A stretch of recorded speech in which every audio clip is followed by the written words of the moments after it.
አንደኛው የመንፈስ ፍሬ ፍቅር፣ ሁለተኛው ፍሬ ደስታ፣ ሶስተኛው ፍሬ ሰላም፣ አራተኛው የመንፈስ ፍሬ ትዕግስት፣ አምስተኛው ቸርነት፣ ስድስተኛው በጎነት፣ ሰባተኛው እምነት፣ ስምንተኛው የዋህነት፣ ዘጠነኛው ራስን መግዛት። የክርስትናው ፍቅር ቀዝቅዟል።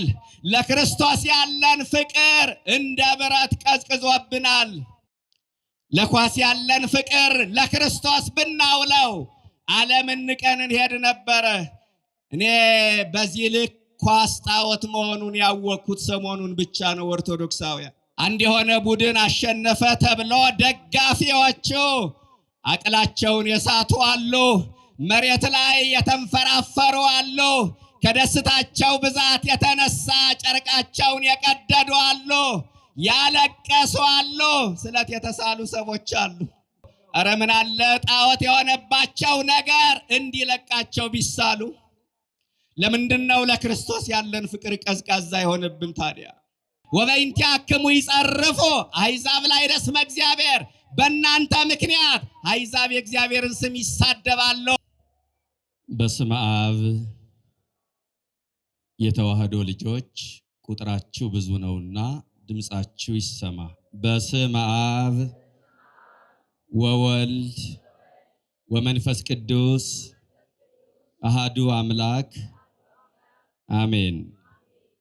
ክቡር ልሳነ ጳውሎስ ምስክር ጌታነህ የዚህ ታላቅ ካቴድራል የስብከተ ወንጌል ክፍል ኃላፊ፣ የተከበራችሁ የካቴድራሉ መምህራነ ወንጌል አባቶቼ ካህናት፣ ወንድሞቼ ዲያቆናት፣ የካቴድራሉ ሰንበት ትምህርት ቤት መዘምራን፣ አሁን በዝማሬ ያገለገልከን ወንድማችን ዘማሪ በርሱ ፈቃድ፣ ከሩቅም ከቅርብም እግዚአብሔር በቸርነቱ የሰበሰባችሁ ምእመናን፣ ምእመናት፣ ሕፃናትም ጭምር እንደምን ዋላችሁ? ለበረከት የጠራን እንድናመልከው የሰበሰበን ብርሃነ ዕርገቱን እንድናይ የፈቀደልን ከዕለታት መካከል ሰንበትን አክብሮ መርጦ የሰጠን የእመቤታችን ወርሃዊ መታሰቢያ ቀን እንድናስብ የረዳን የድንግል ማርያም ልጅ የዓለም መድኃኒት አካላዊ ቃል ኢየሱስ ክርስቶስ ስሙ የከበረና የተመሰገነ ይሁን። ባለ ዕርገቱን ነገረ ዕርገቱን ባስተምራችሁ ደስ ባለኝ ነበረ። ነገር ግን ጉባኤው ከተጀመረበት አንስቶ በመምህራኑ ነገረ ዕርገቱን በሚገባ እንደተማራችሁ ተስፋ አደርጋለሁ እና በአንድ ርዕሰ ጉዳይ የሶስቱ ቀን ጉባኤ ማለቅ ስለሌለበት በሌላ ኃይለ ቃል ከእኔ ጋራ ለተወሰኑ ደቂቃዎች ቆይታ እናደርጋለን። እግዚአብሔር በተለያዩ መምህራን ላይ አድሮ የራሱ የሆነ መልእክት እንዳለው አምናለሁ። የሆነው ሆኖ ግን ይዘቱ አንድ ስለሚሆን ድግግሞሽ እንዳይሆን በሌላ ኃይለ ቃል እንማማራለን። የመንፈስ ፍሬ የትምህርታችን ርዕስ ነው። ምን አልኳችሁ? ሐዋርያው ቅዱስ ጳውሎስ ለገላትያ ክርስቲያኖች በጻፈላቸው መልእክቱ ምዕራፍ 5 ቁጥር 22 ላይ ተጠቅሶ የምናገኘው ኃይለ ቃል ነው። በዚህ ኃይለ ቃል ቸሩ አምላካችን ያስተምረናል። እኛም ልጆቹ በማስተዋል ሆነን እናደምጠዋለን። ደካማ መሆናችን እናውቃለን፣ ባዶነታችን እንረዳለን። ነገር ግን በደላችን ሳይመለከት ከሩቅም ከቅርብም አሰባስቦ አባታዊ በሆነው ፍቅሩ ጠርቶ በእድሜያችን ላይ ይችን ሰዓት ተጨማሪ አድርጎ በዚህ ቅዱስ ስፍራ ሰብስቦናልና ልባችን በፍቅር አስማርከን እግዚአብሔር አባታችን ሚለንን እናደምጠዋለን። ለስተታችን ጥበብን፣ ለድካማችን ኃይልን ከላይ ካርያም ይላክልን። አሜን በሉ ምእመናን። እመብርሃን ምቅዳሃ ምስጢር የምስጢር መቅጃ የምስጢር ጓዳ ነችና ለሁላችንንም ምስጢሩን ትግለጥልን። በነገር ሁሉ አምላከ አበው ስሙ የከበረና የተመሰገነ ይሁን። ሐዋርያው ቅዱስ ጳውሎስ የመንፈስ ፍሬዎችን በዝርዝር ጠቅሶ በቁጥር አስቀምጦ ይነግረናል። መጀመሪያ ዝርዝሮቹን እንመልከታቸው።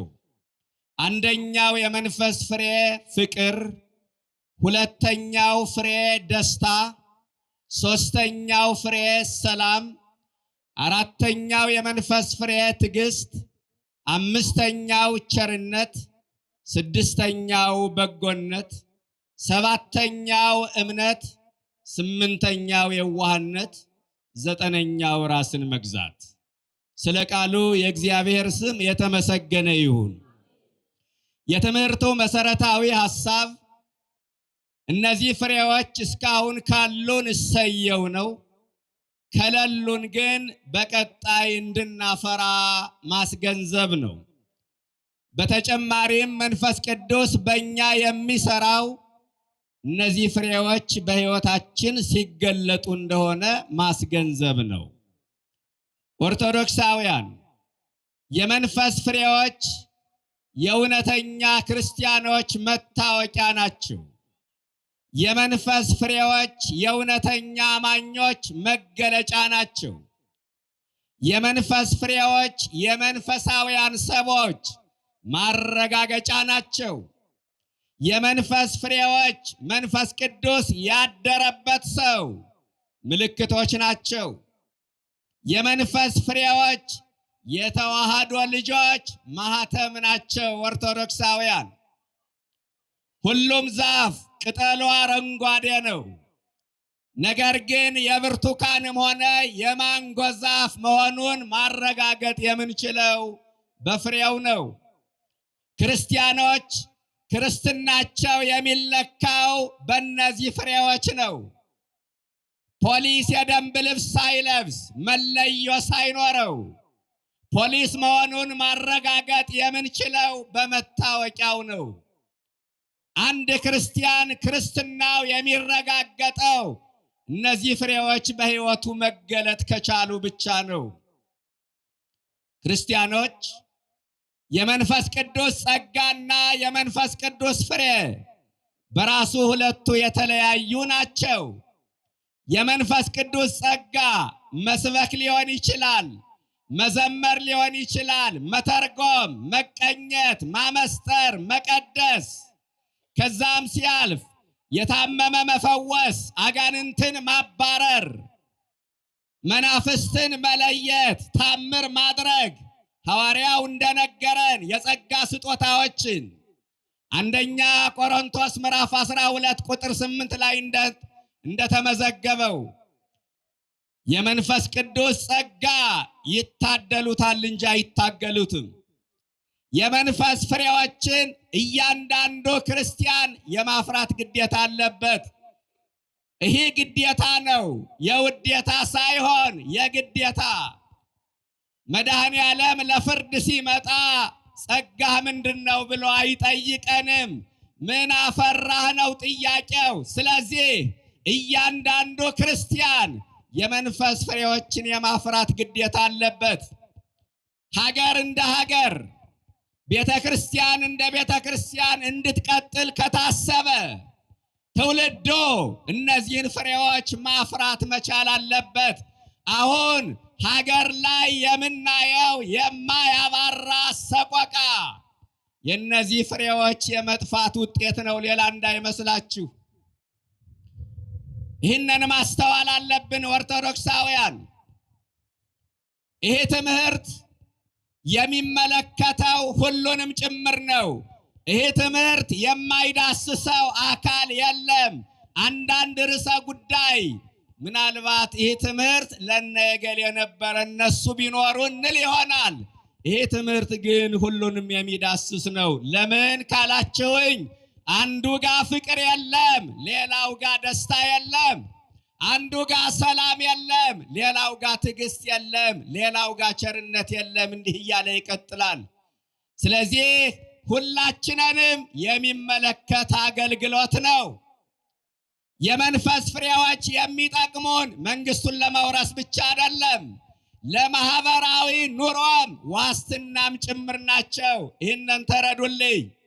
በነገራችን ላይ ትውልዱ እነዚህን ፍሬዎች ቢያፈራ ምድራዊ ሕግም ላያስፈልግ ይችላል፣ ፖሊስ ላያስፈልገን ይችላል። አሁን ከ9 የመንፈስ ፍሬዎች እኔ ጋር ያለው የትኛው ፍሬ ነው? እኔ ያጣሁትን አውቀዋለሁ። የጎደለኝን የመከንኩትን ያላፈራሁትን ፍሬ እኔ አውቀዋለሁ። እናንተ የቤት ስራውን ውሰዱ። ከ9 የመንፈስ ፍሬ እኔ ጋር ያለው የትኛው ፍሬ ነው? ከ9ስ ምን ያህል አፈራሁ? 1 ነው ወይስ 2 ነው? 3 ነው? ከዛ በላይ? ራሳችሁን ተመልከቱ። አንደኛውና የመጀመሪያው የመንፈስ ፍሬ ፍቅር ይባላል። ምን ይባላል? አሁን ይህ ፍሬ ያለን ወይስ የለንም ነው። ኦርቶዶክሳውያን ሐዋርያው ይገርመኛል፣ ቅደም ተከተሉ በመጀመሪያ ደረጃ ያስቀመጠው ፍቅርን ነው። ለምን? ፍቅር ካጣን የማናጣው ነገር የለም፣ ፍቅር ካለን የማይኖረን ነገር የለምና ሐዋርያው ፍቅርን በአንደኛ ደረጃ አስቀመጠ። ፍቅር ያለው ሰው ቀጥሎ የመንፈስ ፍሬ ደስታ ነው፣ ደስተኛ ነው። ፍቅር ያለው ሰው ሶስተኛው የመንፈስ ፍሬ ሰላም ነው፣ ሰላማዊ ነው። ፍቅር ያለው ሰው ታጋሽ ነው። ፍቅር ያለው ሰው ቸር ነው። ፍቅር ያለው ሰው በጎ ነው። ፍቅር ያለው ሰው የዋህ ነው። ፍቅር ያለው ሰው አማኝ ነው። ፍቅር ያለው ሰው ራሱን የሚገዛ ነው። 8ቱ የመንፈስ ፍሬዎች ፍቅር በተባለ ታላቅ ፍሬ ስለተቀለሉ መጠቅለል ስለቻሉ ሐዋርያው ፍቅርን በአንደኛ ደረጃ አስቀመጠ። ይገርመኛል። አሁን ይህ ፍሬ አለ ወይስ የለም? ትምህርቱ ኳስ በሰማይ ላይ አይደለም። ይሄ ፍሬ አለ ወይስ የለም? ፍቅራችን ሙሉ ነው ወይስ ጎዶሎ ነው? እያሰርነው ነው ምን ሄደው? ፍቅራችን ሙቋል ወይስ ቀዝቅዟል? ከአመፃ ብዛት የተነሳ የብዙዎች ፍቅር ትቀዘቅዛለች አለ መድኃኔዓለም። የማቴዎስ ወንጌል ምዕራፍ 24 ቁጥር 12 ላይ የተመዘገበ ኃይለ ቃል ነው። የዓለምን ፍጻሜ ከሚያሳዩ ምልክቶች አንዱ የፍቅር መቀዝቀዝ ነው። ይሄ ፍሬ ከብዙዎች ቀዝቅዟል፣ ጠፍቷል። የክርስትናው ፍቅር ቀዝቅዟል። በዓይናችን የምናየው፣ በጆሮአችን የምንሰማው፣ በየሞባይሉ በየኢንተርኔቱ የሚለቀቁ ነገሮች በመንፈሳዊ ሕይወት ቀዝቃዛ እንድንሆን የራሳቸውን ጫና ፈጥረውብናል። የክርስትናው ፍቅር ቀዝቅዟል። ለክርስቶስ ያለን ፍቅር እንደ ብረት ቀዝቅዞብናል። አዝናለሁ። ለኳስ ያለንን ያህል ፍቅር ለክርስቶስ ብናውለው እንዴት ዓለምን ጥለን እንሄድ ነበረ መሰላችሁ? ለኳስ ያለን ፍቅር ለክርስቶስ ብናውለው ዓለምን ንቀን እንሄድ ነበረ። እኔ በዚህ ልክ ኳስ ጣዖት መሆኑን ያወቅኩት ሰሞኑን ብቻ ነው። ኦርቶዶክሳውያን አንድ የሆነ ቡድን አሸነፈ ተብሎ ደጋፊዎቹ አቅላቸውን የሳቱ አሉ፣ መሬት ላይ የተንፈራፈሩ አሉ፣ ከደስታቸው ብዛት የተነሳ ጨርቃቸውን የቀደዱ አሉ፣ ያለቀሱ አሉ፣ ስለት የተሳሉ ሰዎች አሉ። አዝናለሁ። ኧረ ምን አለ ጣዖት የሆነባቸው ነገር እንዲለቃቸው ቢሳሉ። ለምንድነው ለክርስቶስ ያለን ፍቅር ቀዝቃዛ የሆነብን ታዲያ? በዚህ ልክ ለምንድነው የተቸገርነው? ኦርቶዶክሳውያን ቅዱሳኑን እኮ ከዓለም የለያቸው የጌታ ፍቅር ነበረ። ጻድቃኑን ወደ ገዳም፣ ሰማዕታቱን ወደ ደም የወሰደው የመድኃኔዓለም ፍቅር ነበረ። የክርስቶስ ፍቅር ስንቱን ማረከ፣ ስንቱን ገዳም አስገባ፣ ስንቱን ከስጋ ፍላጎት ለየ። ለመስቀሉ ፍቅር ጀግኖቹ ዝናራቸውን ፈተው ተማረኩለት።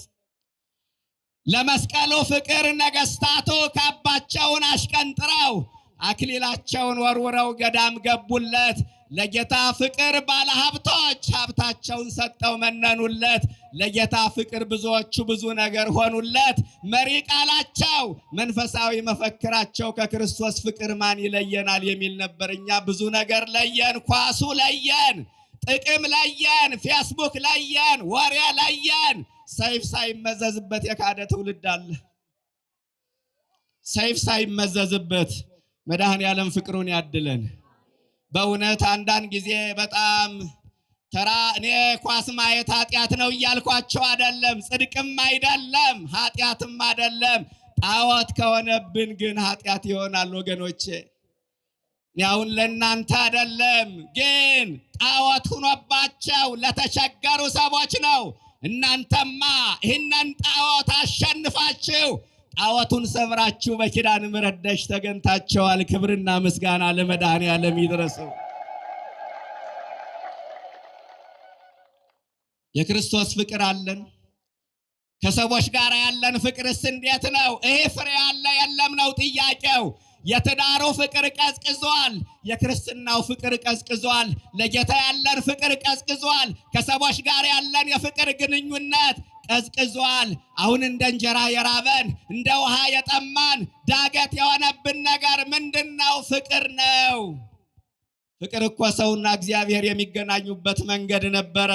እግዚአብሔር ወደ ሰው የመጣው በፍቅር ነው። ሰውም ወደ እግዚአብሔር የሚቀርበው በፍቅር ነው።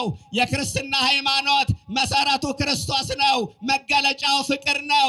ግቡ ሰላም ነው። ያለ ፍቅር የሚደረግ ሃይማኖታዊ ሩጫ ውሎ የጠፋበት ልቃቂት። እናቶች ልቃቂት ታውቃላችሁ። ክርስትናችን ፍቅር አልባ ከሆነ ተሞኝተናል። ያለ ፍቅር የኖርንበት ቀን እሱ የበረከት ቀን አይደለም። እግዚአብሔር ያዘነበት ዲያብሎስ የተሳለቀበት ወርና ዓመት ነው። አንዳንድ ጊዜ ፍቅርን እየገፋን ይቅርታን እየረገጥን በምንጸልየው ጸሎት ቋጥረን በምናመጣው ዕጣን በምናስቀድሰው ቅዳሴ መድኃኔዓለም የሚደሰት ይመስለን ይሆናል። ተሳስተናል። ወደ መቅደሱ ካመጣነው ዕጣን ይልቅ በመንደር ያሳየነው ፍቅር ጌታን ያስደስተዋል። አሁን ዕጣኑ አይምጣ አይደለም፣ ፍቅራችን ዕጣን ካልሸተተ ምን ዋጋ አለው? ጉልበታችን እስኪዝል ከጸለይነው ጸሎት ይልቅ ተንበርክከን ያወረድነው ይቅርታ ጌታን ያስደስተዋል። ታቅፈን ካመጣነው መባ ይልቅ ተቃቅፈን ያቀረብነው ሰላምታ የተወደደ መባ ሆኖ ዋጋ ያሰጠናል። ልብን የሚመስጥ መንፈስን የሚነጥቅ ዝማሬ እንሰማለን፣ ግን ፍቅር የለንም። ከማር ከወተት የጣፈጠ ወንጌል እንሰማለን፣ ግን ፍቅር የለንም። እንኳን ሰውን መላእክትን የሚማርክ ዝማሬ አለን፣ ፍቅር ግን የለንም። ከአምልኮታችን ጀርባ የተሰወረ ነውር አለ፣ እሱም ፍቅር ማጣት ነው። ለይምሰል ሰላምታ እንለዋወጣለን፣ ውስጣችን የመርዝ ብልቃት ሆኖ ተቸግረናል። ይሄ ፍሬ አለ በሕይወታችሁ፣ ይሄ ፍሬ አለ በትዳራችሁ፣ ይሄ ፍሬ አለ በመስሪያ ቤት፣ ይሄ ፍሬ አለ በጉርብትና፣ ይሄ ፍሬ በትዳር ላይ አለ። ወላጆች በልጆቻችሁ ላይ ፍሬ አለ፣ ልጆች በወላጆቻችሁ ላይ ፍሬ አለ። እኔ መግቢያዬ ላይ ነግሬያለሁ፣ ራሳችሁን መርምሩ። እኔ የሌለኝን ፍሬ አውቀዋለሁ፣ እናንተ ጋስ? ሁለተኛው የመንፈስ ፍሬ ደስታ ነው። ለማህበራዊ ኑሮም ዋስትና ናቸው ያልኩት ለዚህ ነው። አሁን ይሄ ለመጽደቅ ብቻ አይደለም። ይሄን ምንም ማረው በምድር ላይም ተግባብቶ ለመኖር ነው ይሄ አገልግሎት። ሁለተኛው የመንፈስ ፍሬ ደስታ ምን አልኳችሁ? አቤት ደስታ። ደስታ አላችሁ? ደስታ ይሰማችኋል? ምን አይነት ደስታ ነው እናንተ የሚሰማችሁ? አሁን ቅድም የዘረዘርኩት የደስታ አይነት ነው። ቅድም ያወራሁት እሱ ነው የሚሰማችሁ? ምን አይነት ደስታ ነው ያላችሁ? የሁላችሁ መጽሐፍ ቅዱስ ደስታ የሚለውና እኛ ደስታ ብለን ምን ጠብቀው በጣም የተለያየ ነው። በመጽሐፍ ቅዱስ ደስታ የሚባለው በመዝሙር 94 ቁጥር 1 ላይ ኑ በእግዚአብሔር ምን ይበለን? አቤት ኑ በእግዚአብሔር ደስ ይበለን። የዳዊት ደስታ እግዚአብሔር ነበረ። ዳዊት ሀገር የሚመራ ሕዝብ የሚያስተዳድር ሁሉ በእጁ ሁሉ በደጁ የሆነለት ንጉሥ ነው። መርጦ የሚበላ መርጦ የሚጠጣ ንጉሥ ነው። የደስታው ምንጭ ግን እግዚአብሔር ነበር። የደስታችሁ ምንጭ ምንድን ነው? ጉልበት ከሆነ ጉልበታችን ሲደክም ደስታችን ይደርቃል። ልጆቻችሁ ከሆኑ ልጆቻችሁን በሞት ስታጡ ያድርገውና ደስታችሁ ይደርቃል። ደስታችሁ የደስታቸው ምንጭ ዝና ከሆነ ስልጣንም ከሆነ ዕውቀትም ከሆነ ያ ሁሉ ሲያልፍ ደስታችሁ ይደርቃል። የማይደርቀው የደስታ ምንጭ መድኃኔዓለም ነው። ክብርና ምስጋና ለስሙ ይድረሰው። እሱ ነው። ኦርቶዶክሳውያን የዳዊት የደስታ ምንጭ እግዚአብሔር ነበረ። ምን ይህ ብቻ? በመዝሙር 121 ቁጥር 1 ላይ ወደ እግዚአብሔር ቤት እንሂድ ባሉኝ ጊዜ ምን አለኝ? ደስ አለኝ አለ። ዳዊት ወደ እግዚአብሔር ቤት ሲመጣ ይደሰት ነበረ። በቤተ መንግሥት ያጣውን ደስታ በእግዚአብሔር ቤት ያገኘው ነበረ። ወደ ቤተ ክርስቲያን ስትመጡ ደስ ካላችሁ ይህ ፍሬ በውስጣችሁ አለ። ወደ ቤተ ክርስቲያን ለመምጣት ምክንያት የምትደረድሩ ከሆነ ግን ወደ ቤተ ክርስቲያን ላለመምጣት ብዙ ምክንያት የምታነሱ ከሆነ ይህ ፍሬ በውስጣችሁ የለምና ንስሐ ግቡ። የዳዊት የደስታ ምንጭ በእግዚአብሔር ቤት መገኘት ነው። አሁን የደስታ አይነቶችን ልንገራችሁ። የመላእክቱ ደስታ ደግሞ ምንድነው ካላችሁ የኃጢአተኛ ሰው መመለስ። የምን መመለስ?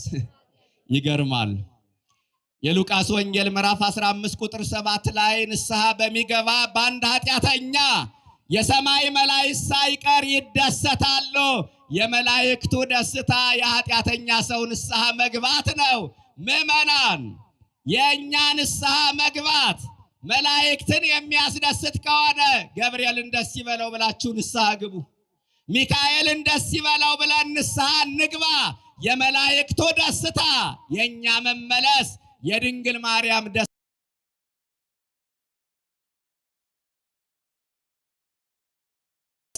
የድንግል ማርያም ደስታ የፍጥረት መዳን ነው። የድንግል ማርያም ደስታ በተልእኮ መላእክት ጸንቶ መኖር ነው። የድንግል ማርያም ደስታ በትንቢተ ነቢያት ጸንቶ መኖር ነው። የኛ ደስታ ምንድነው? ጥሩ መብላት፣ ጥሩ መጠጣት፣ ጥሩ መልበስ ችግር የለውም። የተደላደለ ሕይወት መምራት፣ አልጋ ባልጋ የሆነ ኑሮ መኖር፣ ዘመነኛ መኪና ማሽከርከር ችግር የለውም። ከዚህ በላይ ግን ትውልዱን የሚያስደስተው ግፍ ሆኗል። ኃጢአት የሚያስደስተው ትውልድ መጣ። አደመት ተከኑ ኃጢአት አለ። ኃጢአት ጣፈጠች፣ ጨውጨው አለች አለ ቅዱስ ዳዊት። ግፍ የሚያስደስተው ትውልድ መጣ። አንገት እየቆረጠ እጅ እየቆረጠ ዋንጫ እንደበላ የሚጨፍር ትውልድ መጣ። የትውልዱ ደስታ ተዛብቷል። ኃጢአት የሚያስደስተው ኳስ የሚያስደስተው አይደሰት እያልኳቸው አይደለም። ችግር የለም፣ ተደሰቱ በኳስ ጣዖት አይሆንባችሁ። ደስታችሁን ዛሬ ምረጡ። ምንድነው ደስታችሁ? ስጋዊ ነው? መንፈሳዊ ነው? ጊዜያዊ ነው? ዘላለማዊ ነው? ምድራዊ ነው? ሰማያዊ ነው? የጣኑን ማዛ ስናሸት ደስ ሚለን ከሆነ የቅዳሴውን ድምፅ ስንሰማ፣ የማህሌቱን ድምፅ ስንሰማ፣ ወንጌል ስንማር፣ ጉባኤውን ስንካፈል ደስ የሚለን ከሆነ የመንፈስ ፍሬ በውስጣችን አለ። በዚህ የማትደሰቱ ከሆነ ይህ ፍሬ በውስጣችን የለምና ንስሐ ግቡ። ወገኖቼ በጊዜያዊ በመብል በመጠጥ በጫት በሲጋራ ደስታ የለም። እሱ መደበቂያ ነው። እሱ ማደንዘዣ ነው። ማደንዘዣ ታውቃላችሁ፣ የሚሰራው እስከ ተወሰነ ሰዓት ነው። ሰዓቱ ሲያበቃ ህመሙ ይነሳል። ጊዜያዊ ደስታ ልክ እንደዚህ ነው። ዛሬ ደስታችሁን ምረጡ። የመንፈስ ፍሬ ደስታ፣ ይህ ደስታ መንፈሳዊ ደስታ ነው። ይህንን የደስታ መንፈስ በውስጣችን መድኃኔዓለም ይቅረጽ። ስንተኛ ነኝ? ምን ነው ድምጻችሁ? ሶስተኛ ተብሎ እንዲያልቅ ፈልገህ ነው? ወደ ሶስተኛ ሆነን ልቁጠረው። ወደ ኋላ ያለውን ቁጠሩ። ሶስተኛው የመንፈስ ፍሬ ሰላም ይባላል። ምን ይባላል? አሁን ራሳችሁን እያያችሁ እንድትሄዱ ነው። ቅድም መግቢያዬ ላይ ትምህርቱ ኳስ በሰማይ ላይ አይደለም። ምን ተገብረው ምን ኖረው የዕለት ተዕለት እንቅስቃሴያችን የሚዳስስ ነው። ሶስተኛው የመንፈስ ፍሬ ምንድነው አላችሁ? ሰላም። ሰላም አላችሁ? ምን አይነት ሰላም ነው የሚሰማችሁ ክርስቲያኖች? እኔ አሁን ሰላም ስላችሁ ይሄ ውጫዊውን አይደለም፣ ግርግሩን ጦርነቱን አይደለም። እሱናን እኔም ተናግሬ ለውጥ አላመጣም። መድኃኔዓለም በጊዜው ያስተካክለዋል። የውስጥ ሰላም አላችሁ? የተደላደለ ሕይወት እየመሩ አልጋ ባልጋ የሆነ ኑሮ እየኖሩ ብዙ ብር እየቆጠሩ ውስጥ ሰላም የለውም የሚሉ ሰዎች ገጥሟቸው ያውቁም? ሰው ሰላም የሚያገኘው ከአራት አካላት ጋር ሲስማማ ነው። ከስንት አካላት? ከአራት አካላት ጋር ሲስማማ ሰላም ያገኛል። አንደኛ ሰው ሰላም የሚያገኘው ከራሱ ጋር ሲስማማ ነው። እረ ከራሱ ጋር የተጣላ ብዙ ሰው አለ። ማታ አብሯችሁ ሲጫወት ሲያወራ ያመሻል። ከዛ ጠዋት ከእንቅልፉ ሲነሳ ኩርፎ ታገኙታላችሁ። ምክንያቱን እሱም አያውቀውም፣ እናንተም አታውቁትም። ከማንም ጋር አልተነጋገረም፣ ስልክም አላወራም። ምን ሆነ ነው ስትሉት በቃ ደብሮኛል አታውራኝ።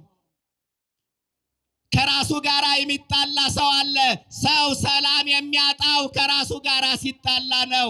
ሁለተኛ ሰው ሰላም የሚያገኘው ከፈጣሪው ጋር ሲስማማ ነው። አሁን ከፈጣሪው ጋር የተጣላ ብዙ ሰው የለም። ፈጣሪ እንዲህ አድርጎኝ እንዲህ በድሎኝ እነ እገሌ አገኙ እኔ አጣሁ፣ እነ እገሌ አገቡ እኔ ቁም የቀረው፣ እነ እገሌ አተረፉ እኔ ከሰርኩ፣ እነ እገሌ ባለጸጋ ሆኑ እኔ ድሃ ሆንኩ። እየየ ሮሮም ያሰማ የለም። ትቶኛል፣ ረስቶኛል። ክርስቲያኖች ከተወን ውለን አንገባም፣ ከተወን አድረን አንነሳም። ትቶኛል አትበሉ፣ ረስቶኛል አትበሉ። ይሄ ክደት ዋዜማ ነው። ሰው ለጥያቄው መልስ ያጣ፣ ቀኑ ሲረዝምበት፣ መከራው ሲበዛበት አይወደኝ ትቶኛል ማለት ይጀምራል። ቀቢጸ ተስፋው ከፍ እያለ ሲመጣ አይወደኝም ይላል። ከዛ ተስፋ የመቁረጡ ደረጃ እየበረታ ሲመጣ የለም ማለት ይጀምራል። የለም ከማለት እሱ ይሰውረን። የብዙዎቻችን ችግር ይሄ ነው። በአንድ ወቅት እስራኤላውያን እንዲህ አይነት ቀቢጸ ተስፋ ገጥሟቸው ነበረ። በትንቢተ ኢሳይያስ ምዕራፍ 58 ቁጥር 5 ላይ ስለምን ጾምን አንተም አላወከንም፣ ስለምን ራሳችን አዋረድን አንተም አልተመለከትከንም አሉ። ጾመው ጸልየው ለጥያቄያቸው መልስ በማጣታቸው እግዚአብሔር የተዋቸው መስሏቸው አላየንም አሉ። አላየንም ይባላል፣ እግዚአብሔር አላየንም ይባላል። ምእመናን ዘፈጠራሁ ለዓይን ይርአዩን፣ ዓይንን የፈጠረ እግዚአብሔር አያይም ምን አለ? የእግዚአብሔር ዓይኖችማ ብሩሃን ናቸው አይጨልሙም። የእግዚአብሔር ዓይኖችማ ጻድቃን ናቸው አያደሉም። የእግዚአብሔር ዓይኖችማ ምሉዓን ናቸው አይወሰኑም። የእግዚአብሔር ዓይኖችማ ኃያላን ናቸው አይደክሙም። እንዴት አላየንም ይባላል? ዛሬም ጾመው ጸልየው ለጥያቄያቸው መልስ በማጣታቸው እግዚአብሔር የረሳቸው መስሏቸው የሚቅበዘበዙ ወገኖቻችን አሉ። እጾማለሁ፣ እጸልያለሁ፣ አስራት አወጣለሁ፣ ገዳም እሄዳለሁ፣ እቆርባለሁ፣ ጥያቄ አልተመለሰም፣ ጸሎቴ አልተሰማም፣ ስለቴ ደርሶም ማስጨበጭበው፣ እልል ማሰኘው፣ ቁሜ ምስክርነት ምሰጠው፣ እንባዬ የሚታበሰው፣ እሰይ ስለቴ ሰመረ ብዬ ምዘምረው መቼ ነው ብለው አንገት ደፍተው የተቀመጡ የቆዘሙ ግራ የተጋቡ መሬት ላይ ያቀረቀሩ ወገኖቻችን ብዙ ናቸው። ተስፋ አትቁረጡ ምእመናን። ተስፋ መቁረጥ የኃጢአት ቁንጮ ነው። ወምኩሎ ያቲ ቀቢጸ ተስፋ፣ ከሁሉም ተስፋ መቁረጥ የከፋ ነው። የሰው ኃይሉ ያለው በጉልበት ውስጥ አይደለም፣ በተስፋ ውስጥ ነው። ተስፋ የሌለው ሰው ጉልበት እንኳን ቢኖረው መራመድ አይችልም። ጉልበት አልቆ ግን በተስፋ መራመድ ይቻላል። ብዙ ተስፋ የቆረጥንባቸው አጋጣሚዎች ሊኖሩ ይችላሉ። የምን ተስፋ መቁረጥ ነው? ሌላው ዓለም ተስፋ የቆረጠው ጀርባውን ለእግዚአብሔር ስለሰጠ ነው። ከመንፈሳዊው ዓለም ስለራቀ ነው። እኛ ለምንድን ነው ተስፋ ምን ቆርጠው? እግዚአብሔርን አባት፣ ድንግል ማርያምን እናት፣ ጻድቃን ሰማዕታትን ዘመድ፣ መላእክትን ወንድም፣ መስቀሉን ጋሻ፣ ጸበሉን መዳኛ ክብርና ምስጋና ይድረሰው። የምን ተስፋ መቁረጥ ነው? የምን መጨነቅ ነው? ሰው ከፈጣሪው ጋራ ሰላም የሚያጣው ከፈጣሪው ጋር ሲጣላ ነው። ሶስተኛው ሰው ሰላም የሚያጣው ከሰው ጋር ሲጣላ ነው። ሰላምም የሚያገኘው ከሰው ጋር ሲስማማ ነው። 10 ደቂቃ ለማይሞላ የታክሲ ጉዞ ተጣልቶ የሚወርድ ሰው አለ። ትዕግስት ይኑረን፣ እንመጣበታለን። አራተኛው ሰው ሰላም የሚያገኘው ከተፈጥሮ ጋር ሲስማማ ነው። አንዳንዱ አያድርስ ነው የሚባለው። ከተፈጥሮ ጋር የሚጣላ ሰው እንዳለ ታውቃላችሁ? የዛሬው ቀንስ ይላል። ምን አገባ? እንዲህ አይነት ሰው አለ። የዛሬው ቀንስ ያስጠላ፣ ፀሐዩ እንዴት እንደሚያቃጥል ሙሉ ቀን እኮ ሲዘንብ ነው የዋለ። ተጨንቀን የምናመጣው ለውጥ አለ? በማን ቀይረው ነገር ላይ ለምንድነው ምን ይጨነቅ? ከተፈጥሮ ጋር የሚጣላ ሰው አለ። ሰው ሰላም የሚያገኘው ከአራት አካላት ጋር ሲስማማ ነው። ሰላምም የሚያጣው ከአራቱ አካላት ጋር ሲጣላ ነው። ይህ ፍሬ አለ የለም በውስጣችሁ? ሰላም እየተባለች ሰላም የምትነሳ የለም? ይቅርታ ሰላም ካለሽ እኔ ለማስተማሪያነት ነው፣ እግዚአብሔር በሚያውቀው አላውቅሽም። አንዳንድ ጊዜ ስማችን ከግብራችን ጋር አይገናኝም ለማለት ያህል ነው። ጴጥሮስ እየተባለ ማጅራት መቼ የለም? ጳውሎስ እየተባለ ሰካራም የለም? ዮሐንስ እየተባለ አጫስ የለም? ማርያማዊት ተብላ እየተጠራች በሱስ የተጠመደች የለችም? አንዳንድ ጊዜ ስማችን ከግብራችን ጋር አይገናኝም። ይሁዳ ማለት ምን ማለት ነው ምዕመናን? ስለ ወንጌል ሁሉን አደርጋለሁ 13ኛው ላይ እኮ ነው ያለነው እንዴ! ይህ ሁሉ ጉባኤ እየተማርነ ግሩም አንድ ሰው ብቻ። ይሁዳ ማለት ምን ማለት ነው? ታማኝ። ግሩም ይሁዳ ማለት ታማኝ ነው። ግን ለልጁ ይሁዳ ብሎ ስም ያወጣል ከእናንተ መካከል? እስኪ ለልጁ ይሁዳ ብሎ ስም ያወጣ አለ የለም? ለምን? ስሙ ከግብሩ ጋር ምን ስላላለ? ስላልተገናኘ። አንዳንድ የስማችን ከግብራችን ጋር አይገናኝም። ሰላም እየተባለች ሰላም የምትነሳለች። ሶስተኛው የመንፈስ ፍሬ ሰላም። አራተኛው የመንፈስ ፍሬ ትዕግስት ይባላል። ምን አልኳችሁ? ትዕግስት። ትዕግስት እየተባለች ቁጣ ቁጣ ሚላት የለችም? እውነት ለመናገር አለች እኮ ትዕግስት። ሶስት አይነት ትዕግስት ላሳያቸው አሳጥሬ። አንደኛው ትዕግስት መድኃኔዓለም ያለው አይቀርም ብሎ መረጋጋት። ማን ያለው አይቀርም? እሱ ያለው አይቀርም ብሎ መረጋጋት። ቢዘገይም አይቀርምና ታገሰው። ትንቢተ ዕንባቆም ምዕራፍ 2 ቁጥር 3 አያችሁ። አባቶቻችን ምን ይላሉ? እግዚአብሔር ቢዘገይም ሳይመሽ ይደርሳል። ከኋላ ተነስቶ ከፊት መድረስ ያውቅበታል። ነገር ግን የእግዚአብሔርን ጊዜ በመጠበቅ በኩል እውነት ለመናገር ትዕግስት አለን። አንደኛው ትዕግስት እሱ ያለው አይቀርም ብሎ መረጋጋት ነው። በጣም ትዕግስት ከማጣታችን የተነሳ ቀን ወስነን ከእግዚአብሔር ጋር ምንደራደር ሰዎች የለንም። እስከ ዛሬ ወር ከሰማኸኝ ለክብር መግለጫ ባይሰማንስ? ልናኮርፍ ነው? ጀርባችን ልንሰጠው ነው? እንዲህ አይነት አምልኮ አለ፣ የኩንትራት አምልኮ አለ። ኦርቶዶክሳውያን ብዙዎቻችን በፈለግነው ቀን የፈለግነው ነገር ካልሆነልን ደጅህን አልረግጥም በበረሃ አላልፍም ብለው ከቤቱ የጠፉ ሰዎች የሉም ወይ? የሚፈልጉትን ነገር ጊዜው ደርሶ መድኃኔዓለም ይዞላቸው ሲመጣ እነሱ ቦታ ለቀዋል። ትዕግስት ከማጣት እግዚአብሔር ይሰውረን። አንደኛው ትዕግስት ማን ያለው አይቀርም ብሎ መረጋጋት፣ እግዚአብሔር ያለው አይቀርም ብሎ መረጋጋት። ሁለተኛው ትዕግስት በሃይማኖት በመንፈሳዊ ሕይወት የሚገጥመንን ፈተና እንደ ኢዮብ ታግሶ መኖር ትዕግስት ይባላል። እባካችሁ ይህ ዘመን የፈተና ዘመን ነው። አንዱ ፈተና ሲያልፍ ሌላው ፈተና ይመጣል። አንዱ ችግር ሲያልፍ ሌላው ችግር ይከሰታል። አንዱን ጉድ ብለን ሳንጨርስ ሌላ ጉድ እንሰማለን። በአንዱ መከራ ተገርመን ሳናበቃ ሌላ መከራ ይጠብቀናል። ትዕግስት ከሌለን እንወድቃለን። መከራውን የምንሻገርበት ድልድይ ትዕግስት ነው። ፈተናውን የምንወጣበት መሰላል ትዕግስት ነው። ትዕግስት ይኑረን። ብዙ መከራዎች አሉ። መታገስ የምንችለው ይህ ትዕግስት ሲኖረን ነው። ይህ ፍሬ ሲኖረን ነው። ሶስተኛው ትዕግስት መቻል የሚባለው ነው። በተለይ በዚህ በትዳሩ በኩል ያለው ትዕግስት። አሁን ይህ ትዕግስት ጠፍቶ አይደለ ትዳር የሚፈርሰው፣ ጎጆ የሚፈርሰው፣ ትዳር የሚፈታው። አብሮ የኖረው ሕዝብ የሚባላው፣ የሀገር አንድነት የሚናጋው፣ ቤተሰብ የሚበተነው ይሄ መቻል የሚባለው ትዕግስት ጠፍቶ ነው። ይህንን ፍሬ መድኃኔዓለም ያድለን። አንዱ እሳት ሆኖ ሲመጣ ሌላው ውሃ ሆኖ ማብረድ ያስፈልጋል። አምስተኛው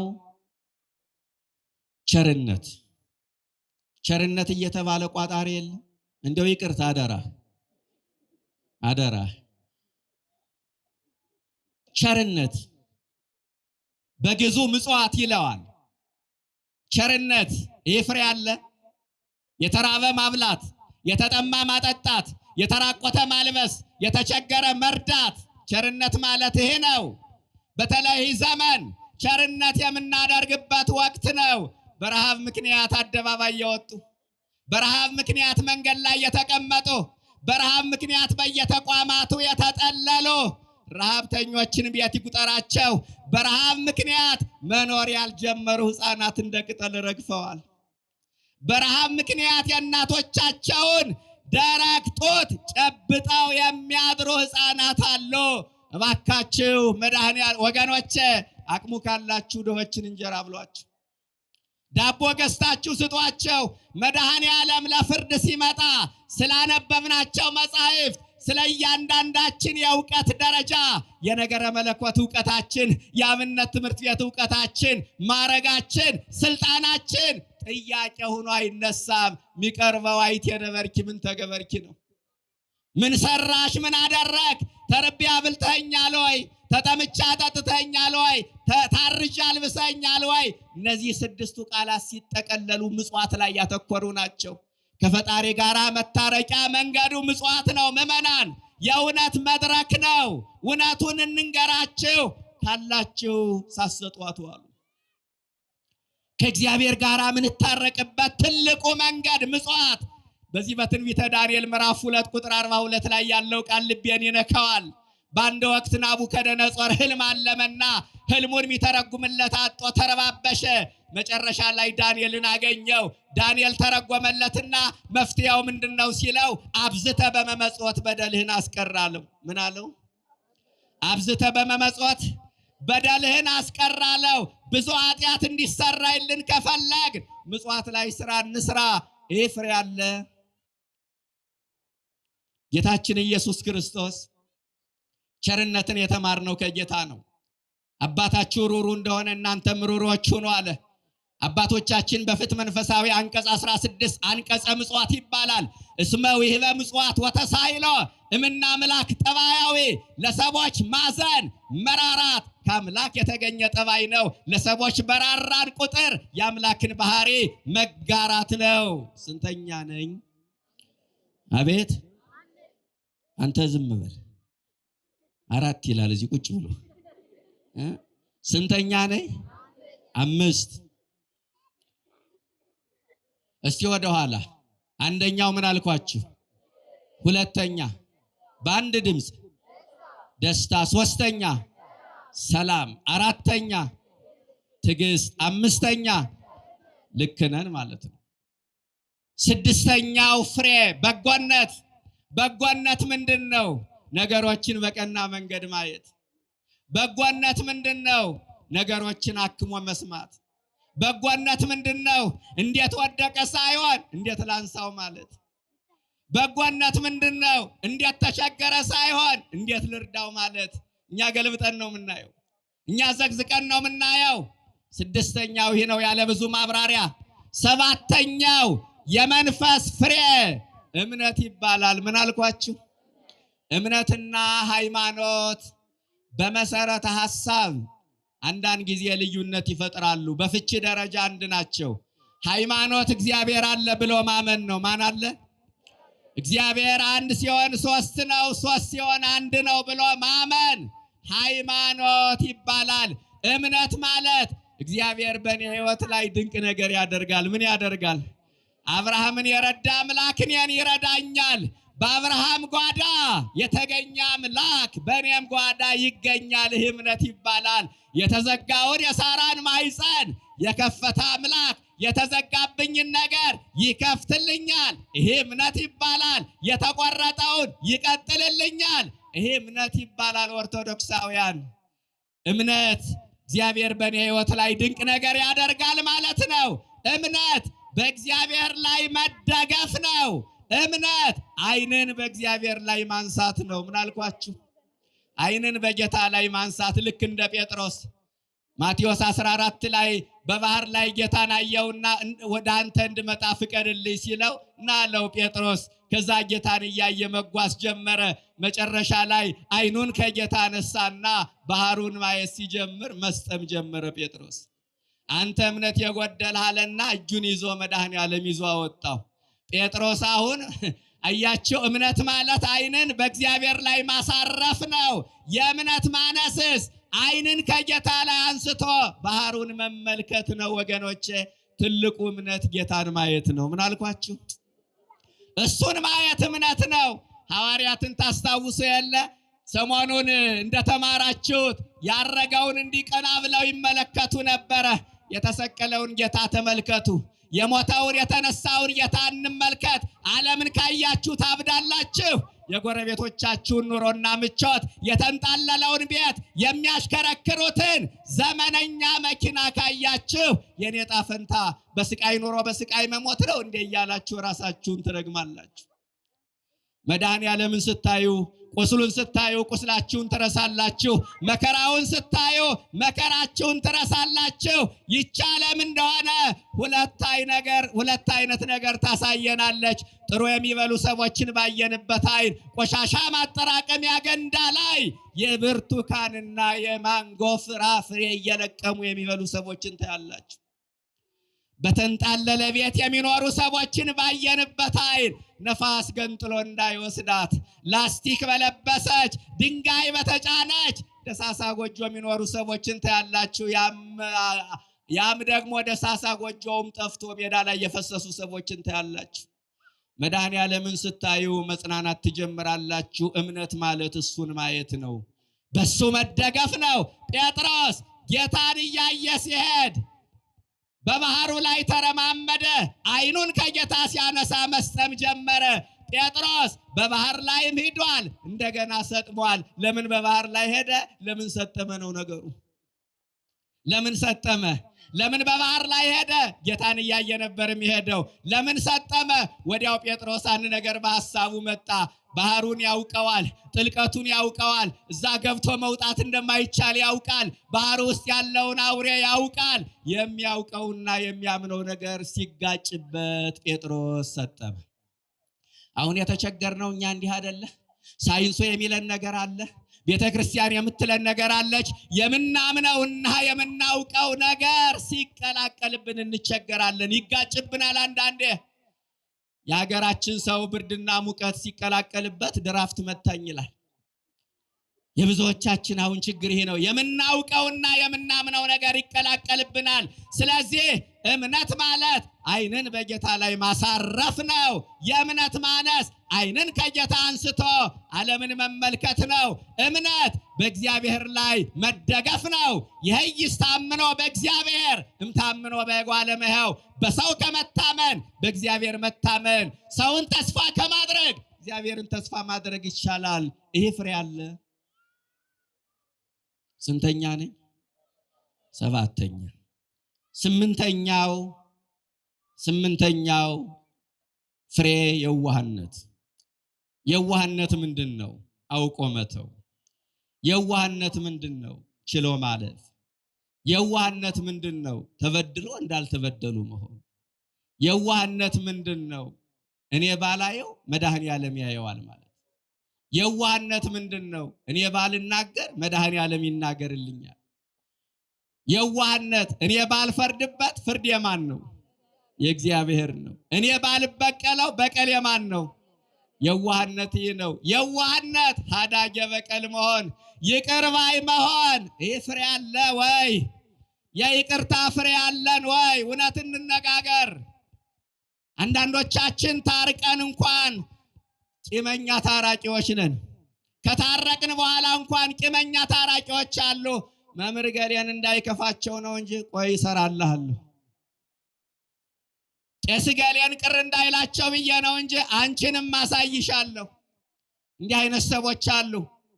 ሽማግሌ ተሰብስቦ ካህናት መስቀል ይዘው ሰማይና ምድርን በፈጠረ በእግዚአብሔር ታረቅ ሲባል መስቀል ገፍቶ ሽማግሌ ረግጦ የሚወጣ ሰው አለ። ብዙዎቻችን ፍሬ መክኖብናል፣ ፍሬ አልባ ሆነናል። በሞትም አልታረቅ የሚል ሰው ገጥሟቸው ያውቅም? ከሞተማ ማን አባቱ ሊፈልገው? እንዲህ አይነት ሰው አለ። በሞትም ይቅር አልለውም አለ። መድኃኔዓለም በሞቱ ይቅር አለን። ክብርና ምስጋና ለስሙ ይድረሰው። በሞቱ ይቅር አለን። የሾህ አክሊል ደፍቶ ጎኑን በጦር ተወግቶ በዘንግ እየተቀጠቀጠ በጥፊ እየተመታ ችንካሩ ስጋውን አልፎ አጥንቱን እየሰረሰረው የደም ላብ አልቦት ቁስሉ እየተሰማው ከላዩ ላይ የሚወርደው ደም ፊቱን ጋርዶት አባት ሆይ የሚያደርጉትን ያውቁምና ይቅር በላቸው። ቁስሉ እየተሰማው ይቅር በላቸው። እኛ ቁስላችን እየተሰማን ይቅር እንላለን። ቆይ ቁስል ያልርሰው አይደል ምንለው? ጠላቶቹ ካጠገቡ ሳይርቁ ይቅር በላቸው አለ። እኛ መታረቅ እንኳን ምንፈልግ ለዛሬ ፊቱን አላየውም ብለን ቀጠሮ ሰጠን ነው የምናሰናብተው። አንዳንዶቻችን ይቅርታ የተሸናፊነት ምልክት ይመስለናል። አሸናፊው ጌታ ግን በፍቅር ተሸንፎ ሁላችንንም ይቅር ብሎናል። ይቅርታ ማለት መንገድ ላይ ገፍቶን ያለፈ ሰው ይቅርታ ሲለን ችግር የለም ብሎ እንደማለፍ አይደለም። ከዚህ የዘለለ ነው። አምርረን የጠላነውን አንጀታችን ያቆሰለውን ፊቱን ላለማየት የወሰንበትን ስሙ ሲጠራ የሚያንገሸግሸንን ስናስበው የሚያንቀጠቅጠንን ሰው ይቅር ማለት ነው ይቅርታ። ይህ ፍሬ አለ በሕይወታችሁ? የለም። ከኔ ጀምሮ ወገኖቼ ይሄ ፍሬ አለ ወይ? ጠላታችን ቢከፋ ከይሁዳ አይከፋም። እንደ አይሁድ አልቸነከረንም። እንደ አይሁድ የሾህ አክሊል አልደፋብንም። ኧረ ጠላት የክፉ ነው ከአይሁድ አይተናነስም ካላችሁ ጠላታችን እንደ አይሁድ ቢከፋ፣ እኛ ግን እንደ ክርስቶስ ንጹህ አይደለንም። ንጹህ ክርስቶስ እጆቹ ላይ ያሉት ሚስማሮች ሳይነቀሉ ራሱ ላይ ያለው የሾህ አክሊል ሳይወርድ አባት ሆይ የሚያደርጉትን አያውቁምና ምን በላቸው? ይቅር በላቸው። ይህንን እንለማመደው። የይቅርታ ፍሬ አለን። እባካችሁ ጧት እናፍራ ይህንን ፍሬ። ባህላችን ቂም ሆኗል። ባህላችን በቀል ሆኗል። ባህላችን ጥላቻ ሆኗል። ጧት ከእንቅልፋችን ተነስተን ቁርስ እንደምንበላ ፊታችን እንደምንታጠብ እባካችሁ ይቅርታን በሕይወታችን እንለማመደው። የመጨረሻው ራስን መግዛት ነው። ምን አልኳችሁ? አበዛሁባችሁ? መልካም። ምን አልኳችሁ? ራስን መግዛት። ይሄ ፍሬ አለ። ራስን መግዛት ምንድነው? በመጠን መኖር። ራስን መግዛት ምንድነው? በአንደበት ላይ የበላይ መሆን። ራስን መግዛት ምንድነው? አካላትን መቆጣጠር። ራስን መግዛት ምንድነው? ፍላጎትን ማሸነፍ። ራስን መግዛት ምንድነው? ምኞትን መቆጣጠር። ራስን መግዛት ምንድነው? ላመንዝር የሚል ስሜትን መግታት። አሁን ከላይ እስከ ታች ከልቅ እስከ ደቂቅ ያጣነው ነገር ቢኖር ራስን መግዛት ነው። መንፈሳውያን ከሚባሉት ሳይቀር የተቸገርንበት ጉዳይ ራስን መግዛት። አሁን ከዘጠኙ በዋናነት እርግጠኛ ሁኜ የምነግራችሁ ይኸው ራሳችን መግዛት አቅቶን አይደለ ለኳስ ሰለባ የሆነ ትውልድ የበዛው። ይህ እኮ ነው አንዱ ራስን አለመግዛት። ራስን አለመግዛት አይደለ ምዕመናን፣ ከላይ እስከ ታች ተቸግረናል። ከዘጠኙ በዋናነት የመጨረሻው ራስን መግዛት። ሰው በዝሙት እንስሳ በጭካኔ አራዊት የሆነው ራሱን መግዛት ስላቃተው አይደለም ወይ?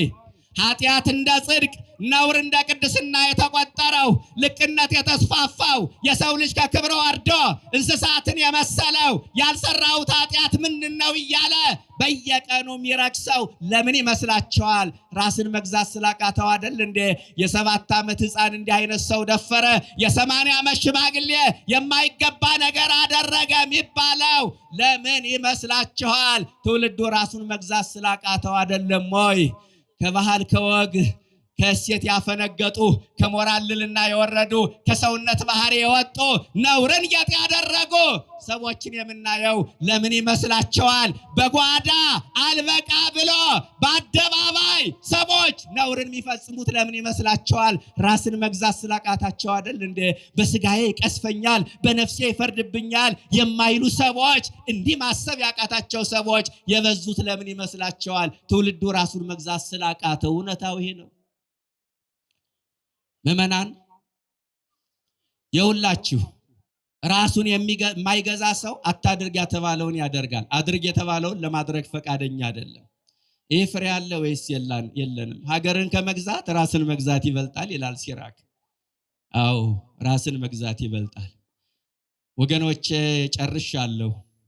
9ኙን የመንፈስ ፍሬዎች የሕይወቱ መመሪያ ያደረገ ሰው ከመንግስት ጋርም ከእግዚአብሔር ጋርም ተስማምቶ መኖር ይችላል። ይህን ቃል ደግመዋለሁ። 9ኙን የመንፈስ ፍሬዎች የሕይወቱ መመሪያ ያደረገ ሰው ከመንግስት ጋርም ከእግዚአብሔር ጋርም ተስማምቶ መኖር ይችላል። መግቢያዬ ላይ እንደተናገርኩት የመንፈስ ፍሬዎች የሚጠቅሙን ለምድር ብቻ ለሰማይ ብቻ አይደለም፣ ለምድርም ጭምር ነው። የመንፈስ ፍሬዎች የሚጠቅሙን ለነፍስ ብቻ አይደለም፣ ለስጋም ጭምር ነው። የመንፈስ ፍሬዎች የሚጠቅሙን መንግስቱን ለመውረስ ብቻ አይደለም፣ ለማህበራዊ ኑሮ መግባቢያ ቋንቋ ናቸው። 9ኙን የመንፈስ ፍሬዎች የሕይወቱ መመሪያ ያደረገ ሰው ራሱንም ሃይማኖቱንም ቤተክርስቲያንንም መንግስትንም ያስከብራል። ጌታ ምን አለ? ማቴዎስ 5 ቁጥር 16 ላይ በሰማይ ያለውን አባት ያከብሩ ዘንድ ስራችሁ በሰው ፊት ይብራ። በምን ፊት ይብራ? በሰው ፊት ይብራ። ስራችሁ የተባሉ እነዚህ 9ኙ የመንፈስ ፍሬዎች ናቸው። እነዚህን በሕይወታችን ስናፈራ የሰማዩን አባት እናስከብራለን። እነዚህ ፍሬዎች ከኛ ከሌሉ ደግሞ የሰማዩን አባት እናሰድባለን። ወበእንቲአክሙ ይጸርፉ አሕዛብ ላይ እስመ እግዚአብሔር፣ በእናንተ ምክንያት አሕዛብ የእግዚአብሔርን ስም ይሳደባሉ። ሮሜ 2 ቁጥር 24። እነዚህ ፍሬዎችን አጠን በእኛ ምክንያት እግዚአብሔር አልተሰደበም፣ ቤተ ክርስቲያን አልተሰደበችም፣ ክርስትናው አልተሰደበም፣ አልተለካንም፣ አልተነቀፍንም፣ አልተመዘንም። እሱን ብሎ ኦርቶዶክስ፣ እሱን ብሎ ሰባኪ፣ ዘማሪ፣ ዲያቆን፣ ካህን ተብለን የተለካን ሰዎች የለንም። እነዚህን ፍሬዎች መክነን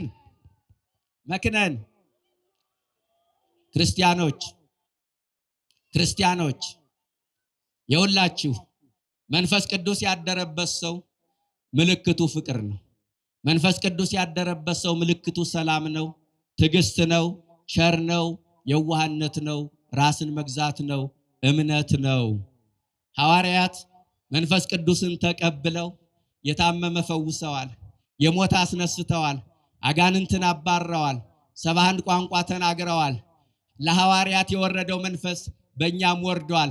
ሐዋርያት የሰሩትን ሥራ መስራት ለምን እኛ አቃተን ካላችሁ እነዚህ ፍሬዎች በሕይወታችን ስላልተገለጡ እንጃ። መንፈስ ቅዱስ እኮ አንድ ነው። በጣም እኔ ራሴን እታዘበዋለሁ። አንዳንዴ እመቤቴን ራሴን እታዘበዋለሁ። ሐዋርያት መንፈስ ቅዱስን ተቀብለው ታምር ከሰሩ ለምን እኛ መስራት አቃተን? የመንፈስ ፍሬዎች በሕይወታችን ስለሌሉ ነው። መገለጫው እሱ ነዋ። እስከ መቼ ቅጠል ሆነን እንኖራለን? አንድ ዛፍ ፍሬ ካላፈራ ቅጠሉ ብቻ ቢያምር ምናልባት ለመጠለያነት ካልሆነ በስተቀር ምን ዋጋ አለው? ቅጠል የሆነ ሕይወት ይዘን እስከ መቼ እንኖራለን? ቅጠል የሆነ ሕይወት ማለት ኦርቶዶክሳዊ ሆኖ ማይጾም፣ ኦርቶዶክሳዊ ሆኖ ማይጸልይ፣ ኦርቶዶክሳዊ ሆኖ ማያስቀድስ፣ ዓመት እስከ ዓመት ከእግዚአብሔር ቤት ተለይቶ የሚኖር፣ በስመ ክርስትና ዕድሜው ያለቀበት፣ አለ ተብሎ በሕይወት ያልተጓዘ፣ ሙቷል ተብሎ ያልተገነዘ፣ ባለማዊነት የተዋጠ፣ በሥርዓተ አልበኝነት የሚመራ፣ እነዚህ ፍሬዎች የሌሉት ቅጠል የሆነ ሕይወት ይህ ነው።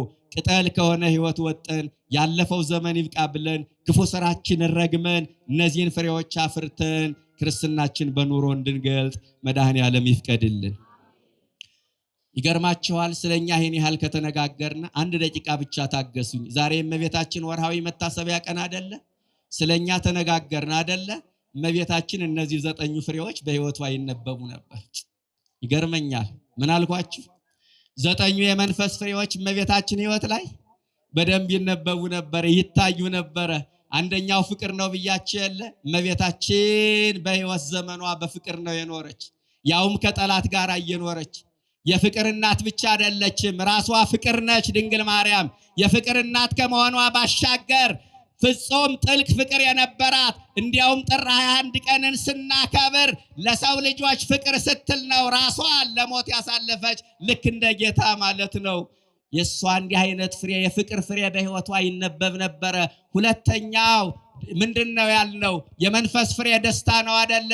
እመቤታችን ደስተኛ ሕይወት ነበራት። ቅድም መግቢያዬ ላይ እንደነገርኳችሁ የድንግል ማርያም ደስታ ቅድም እንዳልኳችሁ የፍጥረት መዳን ነው። ደስተኛ ነበረች። ሶስተኛ ድንግል ማርያም ላይ የነበረው ፍሬ ሰላም ነው። ሄሮድስ እያሳደዳት ሰላሟን እየነሳት፣ ዲያብሎስ ሰላሟን እየነሳት፣ አይሁድ ሰላሟን እየነሷት፣ ግብፃውያን ሰላሟን እየነሷት፣ ሰላም በሚነሱ ሰዎች መካከል የተረጋጋ ሰላም ነበራት። ሱላማጢስ ናት ድንግል ማርያም። ሱላማጢስ ወሃቢተ ሰላም ማለት እኮ ነው፣ ሰላምን የምትሰጥ የሰላም እናት፣ ሰላም ክርስቶስን ወልዳ የሰጠችን ስለሆነች ይሄ ፍሬ ነበራት። አራተኛው ፍሬ ምንድነው አልኳችሁ? ትዕግስት ነበራት። ንጽህናዋን ቅድስናዋን ከሰይጣን አሰራር በትዕግስት ጠበቀች። ኮቲባ በጥፊ ስትመታት ድንግል ማርያምን ያንንም ጥፊ በትዕግስት ተቀበለች። ከክርስቶስ የተነሳ የገጠማትን መከራ በትዕግስት ተቀበለች። በአይሁድ በኩል የገጠማት ተግዳሮት፣ በግብፃውያኑ በኩል የደረሰባት ፈተና፣ ይህንን ሁሉ በትዕግስት ተቀበለች። ይህ ፍሬ ነበራት ድንግል ማርያም። አምስተኛው ቸርነት፣ ሰው ቆርሶ ያበላል፣ ቀዶ ያለብሳል፣ ውሃ ያጠጣል። ኧረ እሷ ቸርነት ይለያል። ክብርና ምስጋና ለስሟ ይድረስ። በተራብነ ጊዜ የልጇን ስጋ፣ በተጠማን ጊዜ የልጇን ደም አዘጋጅታ የሰጠች እናት፣ ክብርና ምስጋና ለእናታችን ይድረሳት። እንዲህ አይነት እናት ናት። ሌላው ድንግል ማርያም ላይ የነበረው ፍሬ በጎነት፣ መልካምነት። መልካም ያደረጉ ብዙ ሴቶች አሉ፣ አንቺ ግን ከሁሉ ትበልጫለሽ። የመልካሞች መልካም ክብር ይግባት እናታችን ድንግል ማርያም ናት። ይህ ፍሬ ድንግል ማርያም በሕይወቷ ነበራት። ሌላው ፍሬ እምነት ነበራት። አያችሁ፣ ዕለቱ አይደለ እናገናኘው እንጂ የእኛን ፍሬ ከሷ ፍሬ ጋራ ድንግል ማርያም እምነት ነበራት። ይህ ፍሬ ምንድነው እምነቷ ካላችሁ? ገብርኤል አምላክን እንደምትወልድ ሲነግራት ይሁንልኝ ከማለት በስተቀር የድፍረት ቃል ከዚህ በላይ እምነት አለ? በድንግልና ጸንሳ በድንግልና እንደምትወልድ ሲነግራት፣ እምነት ማለት ተስፋ ስለምናደርገው ነገር የሚያስጨብጥ ነው አይደለ? አንድ ክርስቲያን ይሆንልኛል፣ ይደረግልኛል፣ ይደርስልኛል ብሎ የሚጠብቀውን ተስፋ የሚያረጋግጠው በእምነት ነው። ድንግል ማርያም የማይሆነውን ተስፋ ይሁንልኝ ብላ ያረጋገጠችው በእምነት ነው። ከዚህ በላይ እምነት ምን አለ? ሌላው የድንግል ማርያም ፍሬ የዋህነት ነው። የዋሂት ርግብ ትባላለች ድንግል ማርያም። ከየዋህነቷ የተነሳ ርግብ ትባላለች። በመጨረሻ ድንግል ማርያም ላይ ራስን የመግዛት ፍሬ ነበረ። በመንፈስ ቅዱስ ኃይል ራሷን የገዛች። ራስን መግዛት ምንድነው ብያቸዋለሁ ቅድም። በአንደበት ላይ የበላይ መሆን፣ አንደበተ ቁጥብ መሆን አይደለ? እመቤታችን በዚህ ዓለም ስትኖር አንደበቷ የተቆጠበ ነበረ። ስብር ያለ ሕይወት ነበራት። ስብር ያለ ሕይወት ይገርም ነው። ሀፊረ ገጽን ገንዘብ አድርጋ የኖረች ራሷን የገዛች እናት ናት። ይገርመኛል። በዚህ ዓለም ሳለች እንኳን ክፉ ነገር ልታደርግ ይቅርና መልካም ነገር የተናገረችበት ቀን በጣም ጥቂት ነው። እንኳን ክፉ ነገር ልታወራ ቀርቶ 64 ዓመት ስትኖር መልካም ነገር ያወራችበት ቀን እንኳን በጣም ጥቂት ነው። የሷ ንግግሯ ይሁንልኝ ነው። ሌላ ምን ታውቃለች? የሷ ንግግር ያላችሁን አድርጉ ነው። ሌላ ምን ታውቃለች? ወኩሉ ነገራ በሰላም አለ ቅዱስ ያሬድ። ቢገርመው ንግግሯ ሁሉ ሰላማዊ ነው። ማዛፏ ከመኮል ካፏ የሚወጣው ንግግር እንደ እንኮይ ይጣፍጥ ነበር። አንደበተ ቁጥብ ሔዋን ምስጢር አባካይ ነበረች። ምስጢር በማባከን ለጥፋት ምክንያት ሆነች። ድንግል ማርያም አንደበተ ቁጥብ ሆና ምክንያተ ድነት ሆነች እንላቸዋለሁ ኦርቶዶክሳውያን። ምክንያተ ድነት። እንዲህ አይነት ሕይወት ነበራት። የመንፈስ ፍሬ እነዚህን ፍሬዎች አፍርተን የመንፈስ ቅዱስ ማደሪያ ለመሆን ያብቃን። እነዚህን ፍሬዎች አፍርተን ክርስትናችን በኑሮ እንድንገልጥ ቅዱስና መልካም ፈቃዱ ይሁንልን። የመከረን ያስተማረን አምላክ የተመሰገነ ይሁን። ወስብሐት ለእግዚአብሔር። እግዚአብሔር ይስጥልን።